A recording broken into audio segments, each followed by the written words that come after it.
N'oubliez pas les amis, en fait que nos émotions ne sont que le reflet de nos pensées. En fait, elles vont mettre en mouvement nos pensées de façon plus ou moins alignée, de façon plus ou moins toxique ou pas.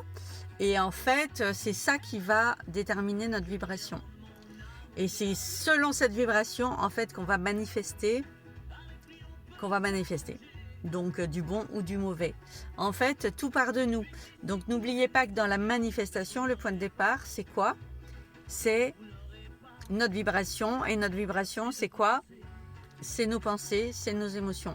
Et donc plus on va être dans sa tête, plus on va être dans le mental, plus on va être dans les doutes, dans les peurs, dans des ruminations, etc. Bah forcément, plus ça va impacter notre vibration.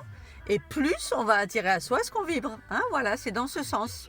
Mais je vous fais un petit rappel, voilà, parce que soi-même, parfois, on repart encore dans des schémas. Encore, je baisse, encore et toujours. Pourquoi on a des schémas répétitifs? Parce que, en fait, depuis qu'on est né, depuis qu'on a été éduqué, on ressasse, on est sur des choses passées. C'est pas toujours conscient. Hein.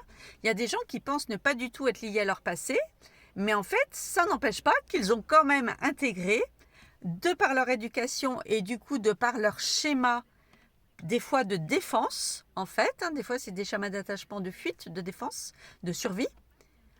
En fait, ils ont intégré un schéma de fonctionnement qui agit de toute façon, malgré eux, et c'est ça qui va conditionner leur présent et donc leur futur. On n'en a pas toujours conscience. C'est pour ça qu'en fait, on est tous différents, on a tous des schémas différents, on a tous eu des enfances différentes. Mais finalement, qu'est-ce qui compte? C'est la mise en conscience.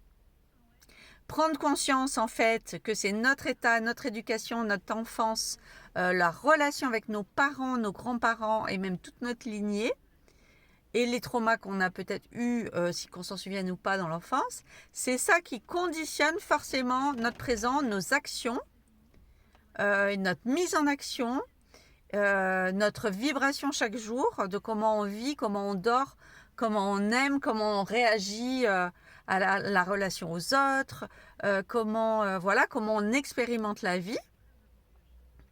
Et bien du coup, c'est ça qui va façonner notre futur, tout simplement. Donc comment on peut agir? On peut agir en retournant à la base, étudier nos émotions, nos pensées, du coup comment on vibre. Dans notre vibration, il y a beaucoup de choses conscientes, même quand on a conscience des choses. Mais il y a une grosse partie du travail en fait qui est inconsciente et qui va toucher à nos croyances limitantes et après aussi à nos loyautés familiales. C'est pour ça que c'est important d'être accompagné. Seul, c'est très compliqué d'aller défricher tout ça. Voilà, c'est vraiment important. On peut avoir des prises de conscience seul. À deux, ça va plus vite, ça va plus loin. On va plus titiller, dénicher les trucs profondément. Mais surtout après, pour faire le travail, pour changer cette vibration, changer les schémas.